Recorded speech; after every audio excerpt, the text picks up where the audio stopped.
we have Allison Swaim. She traveled around the world by cargo ship for a year on a Watson fellowship, so she's going to tell us about that. Take this one. Let's see, what do you guys think? Can you hear me here? Here? Yeah. Here? Yeah. Okay. So I might like do this though. then use this one. Okay. This one's like this one's a little loud. Okay. Whoa. I'll just talk the other way. Sorry, I'm a radio producer, so I'm like really concerned about the sound.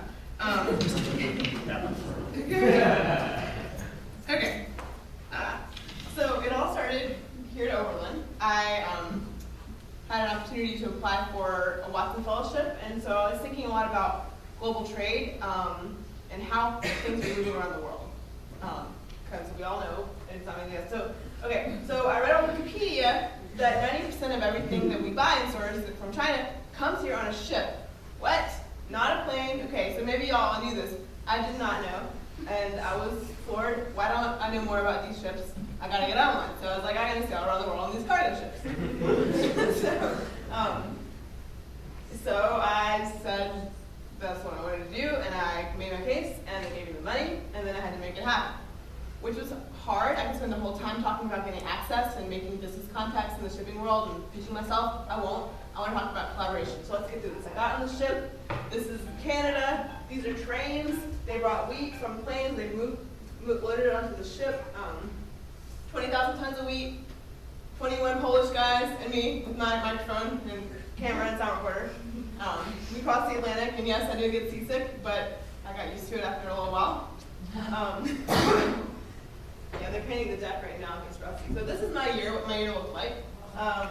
8 different ships, all types of cargo, like oil, containers, wheat, cars, all these ports, and then I would be stuck in a place trying to get the next ride.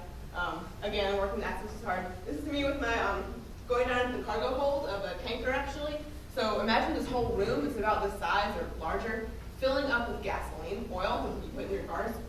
That's how it gets across the ocean in that tank. And I have a sound recorder camera, so the whole time I was working as like an anthropologist, documentary recorder. My friend Mark took this photo. I did not take it. I love it. It's called Cowboys from Hell, the name of the image. But this is all of his crewmates. I didn't, they're on the ship off Dubai. And then the ship exploded because they had an accident. And there's this photo they were escaping. And yes, you can laugh because they all survived. Luckily, he had said the hardest part was having to call his mom and tell her that he had this accident, but he was fine. So I have a lot of those kind of stories. This is actually my somewhat hairy leg. I was on the ship for a long time, and we got stuck for like 3 weeks with anchor, and we ran out of food, and so I made this little tattoo with a pen and drew a run for every day. So I got back after a year with all this experience and all this media, for example, .mov, movie files and video files, and it's like, what the hell do I do with all this shit?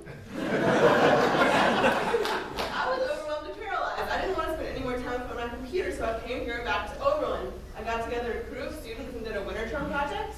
So they're all different artists in different media, and they wanted to dig into that archive of terabytes of stuff that I collected. So for example, here's I spent a week on board the ships just videoing people's hands up close doing work, because I realized everything's so big and the proportions, but like actually what it feels like on a ship feels like the grease on your hands. And so Rachel took all that, and she's a photographer. She took screenshots of those images, and she took quotes from the different sailor interviews and made this really beautiful mosaic with quotes of traumatic experiences on board.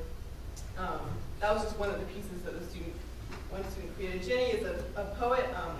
She was really interested in taking poetry off the page, and so she ended up, I gave her all my journals that I'd written notes in, and she made this amazing shipping container look like blocks with poetry, and you can turn them around different, it's like refrigerator magnets in 4D, like 4 sides, and it was, I don't know. Anyway, the photos don't capture it really, just gives you a taste. But we had a show in the Art Dome, and lots of people came, and then I took the stuff in a box in my car and back to North Carolina, and took it to classrooms, and took it to an art gallery in Durham, North Carolina, where I live, and got together another crew of artists, and we did a similar but very different collaborative documentary process performance show thing in Durham last summer. And so people keep asking me, so your cargo ship project, when's it going to be finished, and when can I see the end result? And I say it's not a link that I'm going to send you that you can click on and with 10 tabs in your browser, like watch for 30 seconds. The product is a process, and so I'm really interested in inviting people into the process and making it collaborative and just the depth of experience there.